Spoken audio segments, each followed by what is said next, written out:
have the learning objectives. Everybody read. At the end of this lesson, the students will be able to identify what are the domains and competencies of school heads in Southeast Asia and apply the domains and competencies in real-world application. So first we have the instructional leadership. So like the NCB SSH, for Philippines, the competency framework for Southeast Asian school heads also include domains for instructional leadership and administrative leadership. So when we say NCB SSH, it is the National Competency-Based Standards for School Heads. The domain on instructional leadership encompasses in 4 competencies. So everybody read the first one. Reviewing curriculum, penetration, and improvement. Creating reading curriculum, implementation, and improvement. So this competency involves guiding the development and adaptation and continuous enhancement of the curriculum. Effective instructional leaders ensure that the curriculum aligns with educational standards, integrates current best practice, and addresses the diverse Lawang siling pan. They also collaborate with teachers to develop and refine instructional materials and methods, foster innovation, and ensure that the curricular changes are effectively communicated and implemented. The goal is to create a dynamic curriculum that promotes high academic achievement and is still involving educational demands. So, as a school head, may mugama sa curriculum. So, dapat ang ihang i-implement ng curriculum kay masibo sa needs of students. So, just like, so for example, kita, kanang sa CTE, so ang atong curriculum dapat masibo rin na sa CTE, kailangan siya masibo sa content, diba? So, second is creating other-centered environment. So, it prioritizes the needs, interests, and abilities of students. Instructional leaders foster such environments by promoting teaching strategies that engage students actively in their learning process. This involves supporting differentiated instruction, encouraging practices, basis learning, and ensuring that classroom practices are inclusive and equitable. Leaders cultivate a school culture where students feel safe, respected, and motivated to learn, providing resources and professional development for teachers na implement student-centered approaches.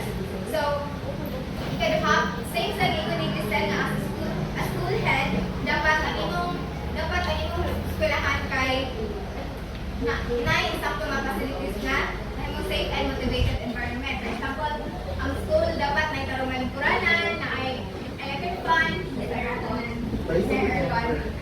So third, you have supervising and evaluating teachers' performance. So it involves ongoing assessment and support to ensure high-quality instruction. Instructional leaders conduct regular classroom observations, provide constructive feedback, and facilitate professional development opportunities. They use evaluation frameworks that focus in teaching effectiveness,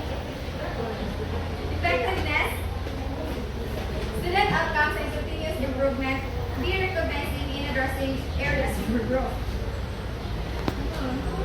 So third, as a school head or dapat iyang i-supervise or i-evaluate ang ihang teachers. So for example si Ma'am Sol, di ba nga si Ma'am Sol nga, if ihang mga kasakuban kay ihang i-supervise, like maglabay-labay siya or malingkod siya anak nga klase, muna yung supervising and evaluating teachers performance. So four, we have deliberate planned learning outcomes. So these competencies focus on ensuring that students achieve the intended educational outcomes. Instructional leaders set measurable goals aligned with curricular standards and learning objectives. They monitor and adjust strategies as needed to meet these goals. Leaders also ensure that the learning environment, resources, and instructional methods are conducive to achieving these outcomes. So the emphasis is on accountability and the result ensuring that all students have opportunity to success. So, as a school head, di ba tayo mag-item analysis? Ay, diba, nakasaway naman tayo mag-item analysis, no? So, ang purpose na is para ma-ibawaan mo if ang if na learn ng students lesson kanang nga topic is kanang daghan murag na-learn dito ang kanang mga students. For example, by tracking assessment data, the school head ensures that the school's academic goals are being met. When some students fall behind, intervention programs are quickly put in place to help them catch up.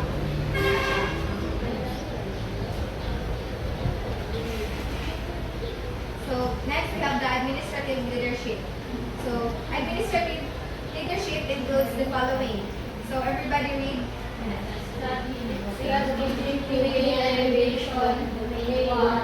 Stakeholders engagement, domain 4, and managerial leadership, domain 5. For the enabling competencies for each domain, refer to the table above. So first we have the strategic thinking and innovation. So it involves developing long-term visions and innovative solutions to improve school performance and students' outcomes. So school heads needs to be forward-thinking and proactive in addressing future challenges, enabling competencies, visionary leadership, crafting, and compelling a shared vision for the school's future.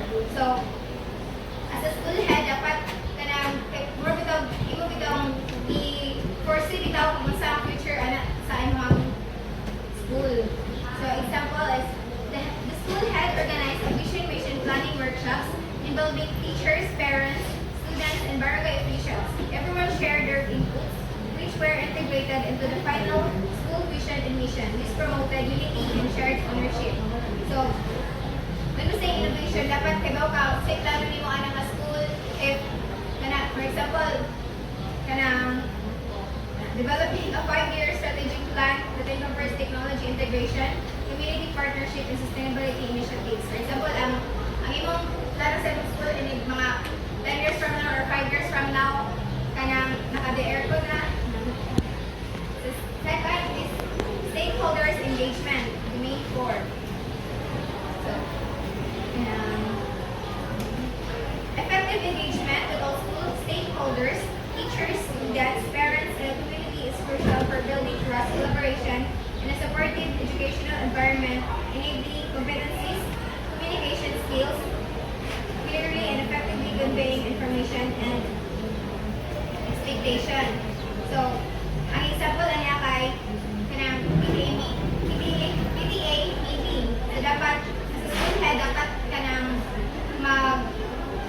dapat isudyo ipatawag ang mga parents. For example, meetingan ka ninyo nga like naamoy pagbuhatan na ang school or any mga kuan. Third, have the managerial leadership. So it focuses on efficient and effective management of school operations, resources and processes to ensure a conducive learning environment. And resource management is to efficiently allocating and utilizing resources. So when we say managerial leadership, kanang, for example, mga yung kaog, for example, like overseeing the budget to ensure funds are used effectively for educational programs and infrastructure. So, panamitan, kanang may nakalanan ang mga kwarta, so dapat, kanang ang kwarta, imo dyan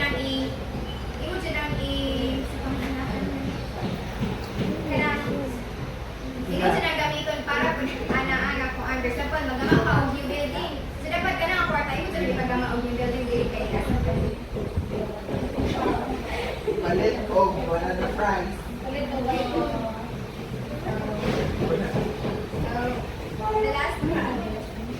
the next we have the personal excellence. Personal excellence. So it relates to both instructional and administrative leadership. Whatever personal improvements school heads come under personal effectiveness by pursuing continuous professional development without to improve administrative and instructional leadership. So personal excellence refers to both any personal excellence. So as a school head, dapat kanang kabantay mo sa mga kanang school head sa like for example dean or mga chairperson, kabantay mo nga kanang if night training kay dapat matan sila og training para bitaw na bisag kay na sila mumando, dapat turunan pa nila knowledge kung saan pagmando ang sa school mo na ang personal excellence para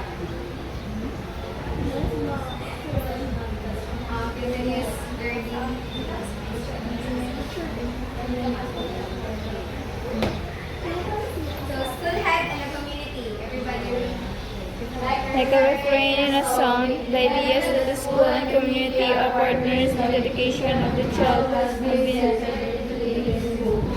rightly so to be faithful. The descriptive title of this course, Literature in the Community, School Culture and Christian Leadership. In fact, in this book, a separate chapter was kita sa mata. Emphasize the significant role of teachers and school movements in relation to the community. In the NCDSSH, several strands and indicators point to the school and community partnership.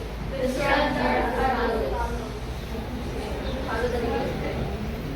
So, first we have that involves internal and external stakeholders in formulating and achieving school vision goals, and objectives. So, this ensures that the school strategies, and when you say internal stakeholders, these include the students, teachers, and staff. Then, external stakeholders like parents, community members, and local organizations.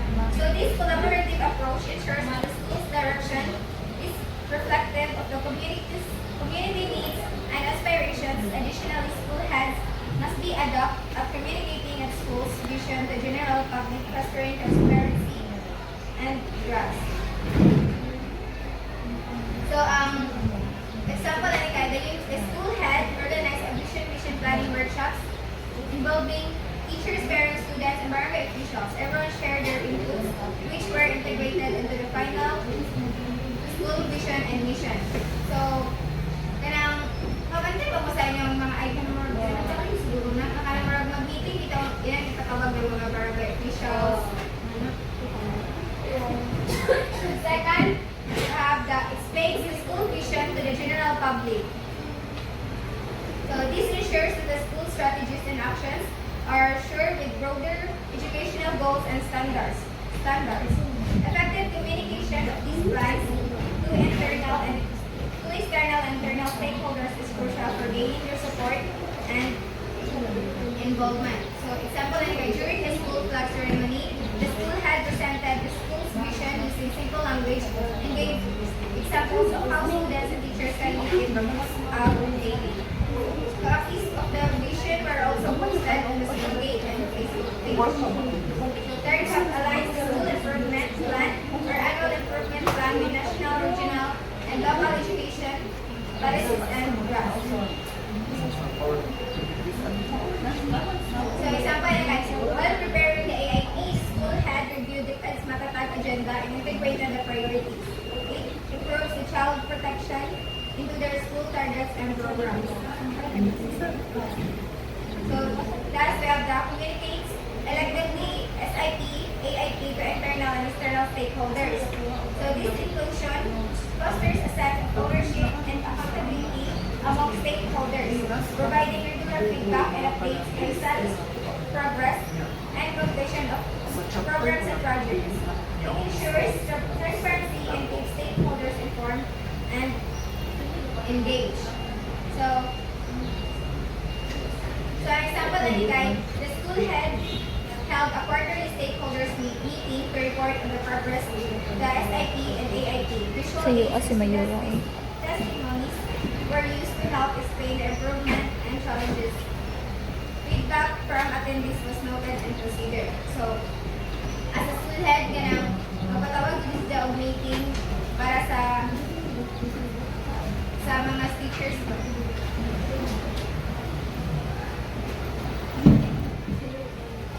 So it involves stakeholders in meetings and deliberation for decision making. The next one provides feedback and updates to stakeholders on the status of progress and completion of programs and projects. So creates and manages a school process to ensure student progress is conveyed to students and parents and guardians. So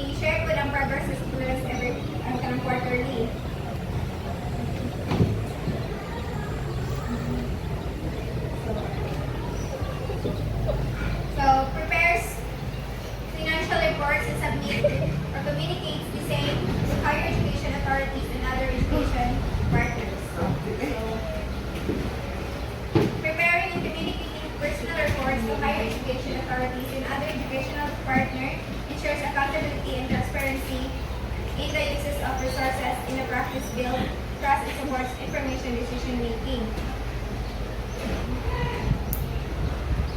So the school head compiled the quarterly financial report detailing MOE or maintenance and other operating expenditures.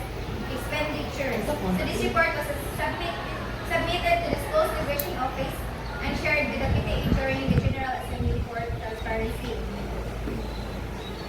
So maintains harmonious and personal and social relations with superiors, colleagues, subordinates, learners, parents, and other stakeholders. So, as the school head, so dapat kanang ma-maintain mo ang imong relationship between sa imong teachers and imong students. Dili kay as kay school head na ka dapat mapataas na kasi mong pride kay nagkaog ka ng rango sa school. Dili dapat fair ang imong paglantaw sa uban. The next, listens to stakeholders' needs and concerns and responds appropriately in consideration of the political, social, and legal and cultural context. So, as a school head, dapat pamilog ko sa mga stakeholders kung sa mga concerns nila, ilang mga needs. Na dapat, need mo response ka, dapat kanang karoon ko mo sila para kanang pag-respond. Okay, kung hindi mo sila karong pag-respond,